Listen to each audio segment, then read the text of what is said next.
Welcome back to Peter Pan Lore and Peter Pan Facts, the home of Peter Pan Lore and Peter Pan Facts here on YouTube, with me, your Peter Pan hobbyist and enthusiast, using my Peter Pan hobbyist enthusiast brain and knowledge to bring you fun facts, lore and trivia, talk about the world of the Neverland and the story of Peter Pan, answer you guys' questions, and today, continue with our 120 years of Peter Pan costumes series. This is because in December this year, 2024, it will be 120 years since the first ever production of Peter Pan was brought to the stages, bringing with it the first ever Peter Pan costume. And the theme of part 6, this month's video in the 120 years of Peter Pan costume series, is unique Peter Pan costumes. First off then, what do I mean when I say a unique costume? Well, I mean a costume that is so visually stunning that it is completely standalone. It stands out from all the other costumes. Having said this, all the costumes on my list do draw bits of inspiration from other costumes, from the lore of the novel and the play, that kind of thing, but the ones on my list, these 5, they are so special and so magnificent and so very different to all the other ones that they really stand out for me, and they are very, very unique pieces. Number 5, peterpan. I'm going to need you to bear with me for this one. So number 5 comes from a Russian film. Well, not Russian film. It was in Russia. It's very complicated. Basically, it's a Peter Pan movie in Russian, and it's from 1987. And it's called Peterpan. And yes, I'm learning Russian, and so I can vaguely understand this movie. Anyway, let's talk about the costume. So this costume was designed by Natalia Sadorova, and I think it is very, very beautiful. The inspirations that I can see, it seems to pull a lot of the colours and the leafy designs from costumes going back to the Maud Adams style of costumes, with the shades of green and the teal colours and the leaves and different bits and pieces, the shapes, that kind of thing. You can also see quite a lot coming through from the Nina style of costume through to the Jean Forbes Robertson style of costumes, with the cobwebby sleeves, the big long dangly pieces, as well as the leaf designs as well. It, in some ways, seems like a simple costume, but the more you look at it, the more that there is to see. I also really like the sort of headband that Peter's got going on. I was actually reminded of this costume this week while I was watching the new series of The Dragon Prince, because some of the crowns that the royals have reminded me quite a lot of this Peter Pan crown thing, and I've never really thought about Peter wearing some sort of head crown thing. It's always been a hat or nothing, and to be honest, I quite like the idea. I think we should probably give Peter more head garments that aren't just hats, so that was really interesting for me as well. Some of my favourite parts of this costume are those sleeves. I really love people who do things with the Peter Pan sleeves. There is so much that you can do, and as we've talked about and looked at through the years of Peter Pan costumes, the sleeves have been through a lot of changes. So you can see how big and long and flowy they are, and they're all in different colours of grey and silver. They definitely do give the illusion of sort of cobwebs and feathers and wings, that kind of thing. So I really love that. I also like how the tunic isn't quite as long. It's got more pants underneath it as well. Peter's got more layers. It almost looks like a top and trousers. The shoes are pretty good too. I am a fan of a Peter Pan boot. And just overall, it gives eerie and ethereal and other, which is something that I definitely look for in Peter Pan costumes. I very much enjoy a separation of Peter from everyone else around him. Not just people from the mortal world, but people on the Neverland as well, because he's even other to them too. All in total, I really, really love this costume. If I had time, I would probably replicate it and add it to my collection, but I do not have the time for all of that right now. I would love to make all of them. All the costumes I've talked about so far, I really want copies of, but I don't have enough room in this house or time in the day. So I will just have to admire it from afar. All right then, moving on to number 4. Number 4. Peter Pan Goes Wrong. So the costumes in this show were designed, as far as I can tell, by Roberto Stores, and I'm sorry if I pronounced that poorly. I am still stuck in the Russian brain. So this costume, I absolutely love it so very much. Let's get into it then. What makes it unique? But first off, what inspiration do I think it drew from other places? Well, it's very green. There are sort of leafy, tendrily designs down the trousers in particular. So this draws us all the way back to the Maud Adams style of Peter Pan costume, and particularly the shades of green, all of this. And you can see it definitely coming through in the Peter Pan Goes Wrong costume. It also seems to have paid at least some attention to the play and the novel description, because again, you've got the different colours and textures coming through there, and the different seasons as well, and also the idea that Peter is made of quite natural patchworky stuff, and that's definitely in there. Patchwork is definitely the key word I would use for this costume. And that leads us very nicely into what makes it unique. Well, predominantly it is their patchwork design. Now, it's stripy in particular on the top, but it's very zigzaggy, and you can see these massive stitch marks where it looks like it's been stitched back together roughly over and over again. The choppy little sleeves as well, all the different colors, the blocks, the textures, nothing looks like it's supposed to be together. It's all been cobbled into a big mishmash of a sort of t-shirt jumper thing, and it works incredibly well. It looks like something that has been cobbled together. It looks like something that Peter could have made himself or pulled together out of different bits of things and had to repair over and over the years, or something the fairies or the gnome tailors could have helped him to make. Anything like that. It absolutely fits and suits his character. I really enjoy that. I also really love their trousers. It's a beautiful shade of green, but I love that they didn't just give him trousers and ignore it, because that top was busy enough. They could have left it well alone, but they didn't. They added more details down the side of the trousers. They added vines and shapes and leafy patterns and cutaways. It looks absolutely stunning, and I really, really love it. I quite enjoy that their Peter isn't wearing a tunic. While it is my preferred version of Peter's costume, I do love a tunic. I am all here for a tunic and crazy sleeves, and yeah, more on that later. But this one, they did so very well without using the tunic. And actually, I think that in this rare instance, if this Peter Pan costume had been a tunic, I think he would have lost something, because those stripes and that patchwork nature, I think it's just the right amount. It being the sort of t-shirt that it is, finishing where it does, and then him having trousers on, I think that works better. If it had been a full tunic, it might have been too much of the stripy mishmash and stuff. So I like it as it is, as a t-shirt without the tunic, and this is the one instance where I will say that I prefer it to not be a tunic. So we've made Peter Pan lore history here today. All right, let's move on then to number 3. Jeremy Sumpter in 2003. And we have arrived at a costume that I think a lot of you have been waiting for. A lot of you have mentioned it in the comments. A lot of you have talked to me about it on TikTok. You definitely remember this one. You definitely know this one. A lot of you definitely love this one. And so do I. It may not have made it to the top 2, but it is definitely number 3. And that is the movie costume from 2003's Peter Pan. So ignoring how I feel about the overall plot of this movie, just putting that gently to one side, locking the door and ignoring it, the costume is absolutely stunning. So this costume is the work of Janet Patterson, and it is incredible. The amount of detail in this is absolutely astonishing. So let's have a closer look at it. It definitely seems to have drawn from the play and the novel, which I really love. Talking about Peter's autumnal leaves, the juices that ooze out of trees, cobwebs, spiderwebs, leaves, skeleton leaves. You can see all of that in this costume. While it isn't necessarily quite so webby, you can definitely see all the different leaves. They're not just leaves, they are different colors of leaves, they are different textures of leaves, hell, they are different shapes of leaves. So many different fantastical leaves. They don't look like leaves you would find on the mainland, and that's because they are not. I really love that attention to detail. They all look so different, and all the different colors, and how they wrap around the legs and up the torso. It's absolutely beautiful. And those sort of vine things coming down across his chest too. Absolutely love that. It looks like it's an outfit that he almost grew into and sort of surged up and grew around him as he was running and chasing through the Neverland. It's very fey, it's very other, it is very Peter Pan. This also means that it is the second costume on my top 5 list of unique Peter Pan costumes that is not a tunic. And I still love it. Now, part of the reason why I love the tunic so much is because of the stage vibe and the aesthetic and the theatre kid in me, but in terms of Peter Pan himself, he is never actually described as wearing one, so I've never thought that it was particularly canonical that Peter is wearing a tunic. It's just a very good style of costume that I very much enjoy. In the novel and the play, it simply talks about him, as dressed as he is at all, wearing leaves and juices from trees. And this costume definitely shows that. I love how it is so natural and so Neverlandy. It just feels like he is a creature from another world, and I very much enjoy that.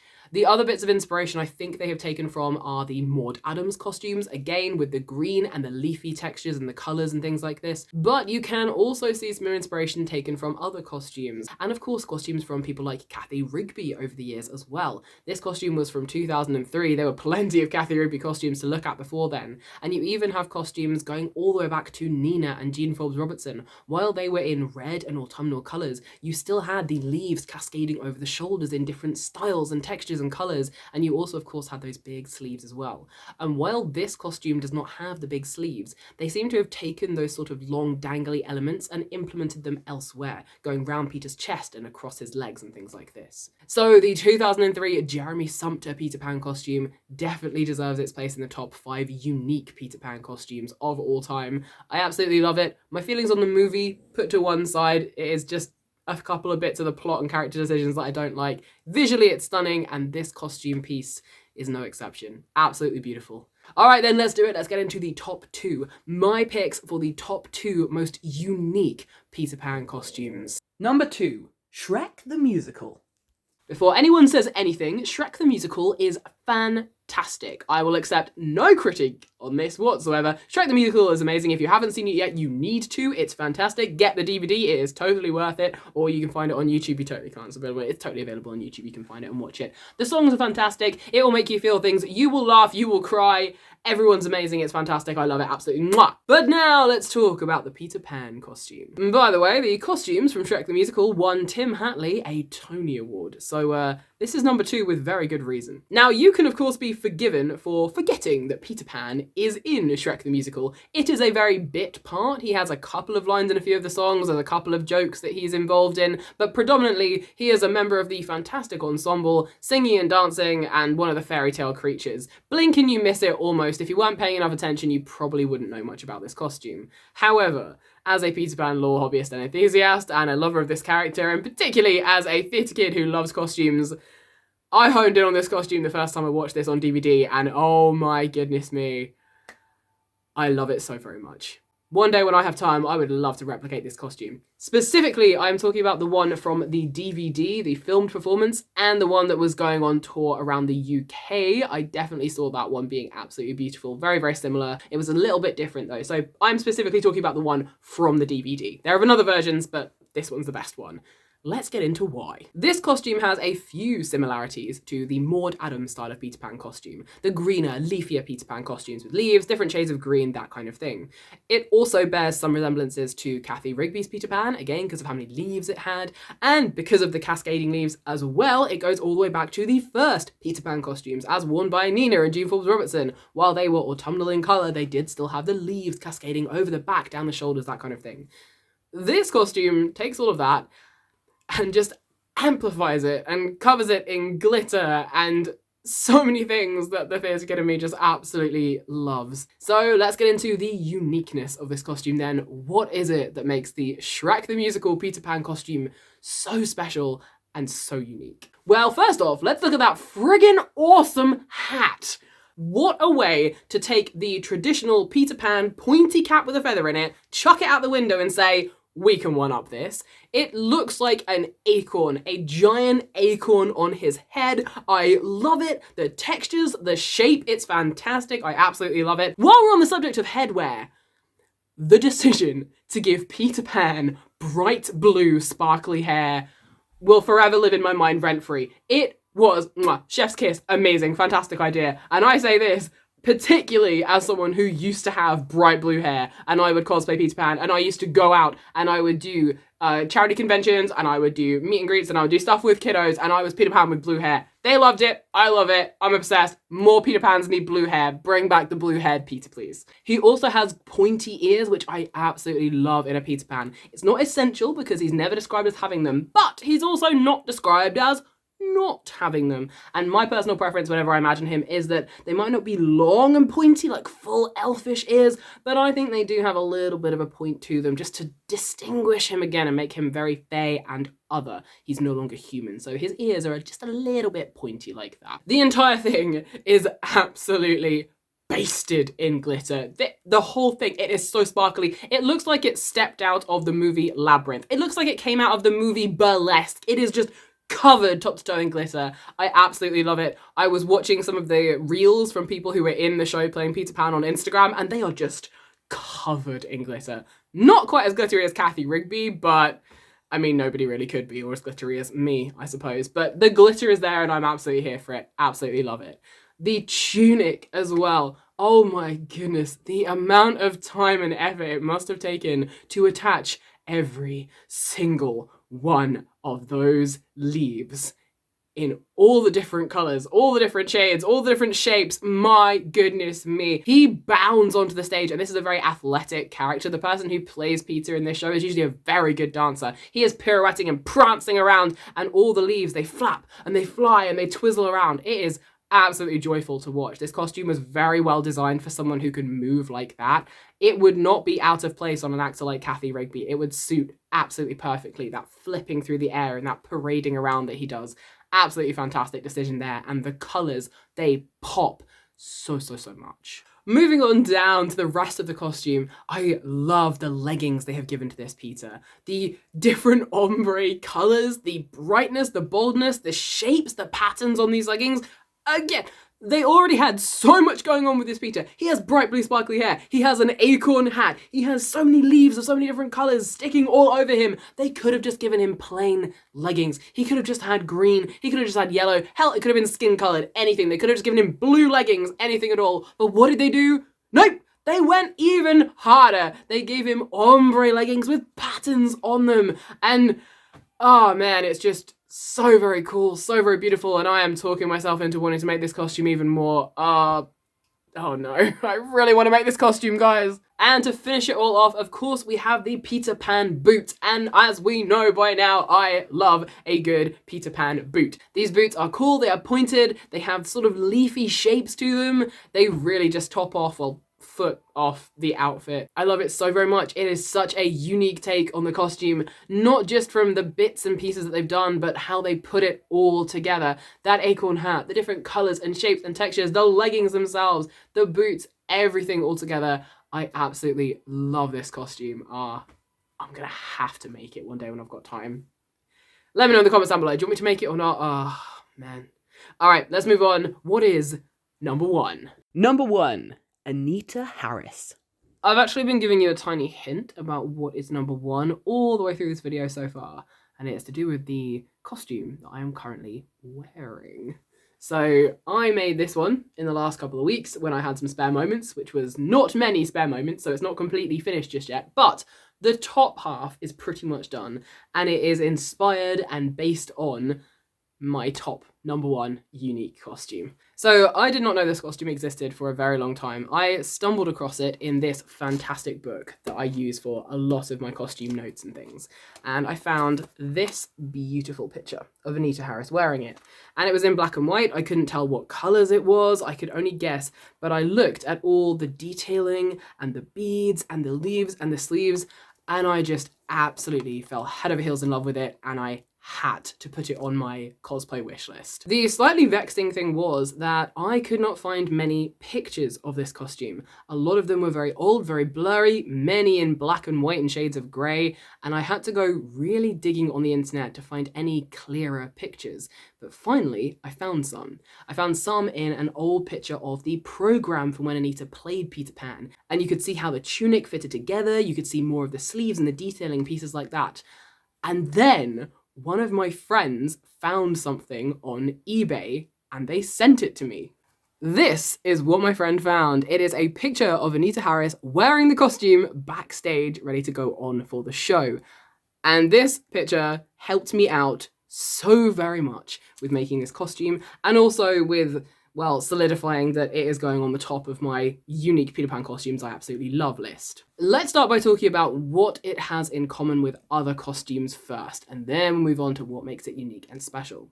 So obviously, and I'm going to point at mine and the picture's on the screen right now, so obviously we've got the cascading leaves, the leaves over the shoulders, the swoopy sleeves that are a little bit like cobwebs. This of course goes all the way back to 1904, to the first ever Peter Pan costumes, and that's kind of what amped it up to number one for me over the Shrek the Musical costume. I really love them both, but the theatre kid in me, the kid in me that really loves that original autumnal costume from Nina, yeah, that just clinched it a tiny little bit for me. So the leaves, the cobwebby sleeves, the stuff going over the shoulders of the tunic, absolutely 100%. That goes all the way back to Nina and those first ever Peter Pan costume design. You've also got the Maud Adams and the greener, leafier Peter Pan costumes coming in as well because of the colour choices. So it isn't so much autumnal, although there is quite a lot of different shades of brown. It's mostly there are greens and there are greys. Again, this brings us all the way back to the Maud Adams style of the greener, sort of almost bluey grey Peter Pan costumes with the leaves and things like this as well. These sleeves are definitely one of my favourite pieces of the costume, and I love how many beads and detail it has that I've tried to replicate for you over here. It is so glittery. There is so many sequins to it. It even has little beads running all the way down the tunic in rows. I didn't have time to finish all of them, but it goes down in rows, and it has so much happening. It is a very busy costume, and it's the kind of busy that I really like, for the same reason why I really like the Shrek Peter Pan costume as well. It's busy, it's vibrant, there's something going on everywhere you look, and for both costumes, in particular this one, that feels very Peter. He is a busy, active, all over the place character. He is quite literally flighty, pun intended, and his clothing really should reflect that, I think. And busy costumes with loads of bits of detail and things that he could have grown over him over the years, and the cobwebby bits that could have just stuck to him and he's left there, and the different bits and pieces he might have picked up and attached to the costume himself and things like this.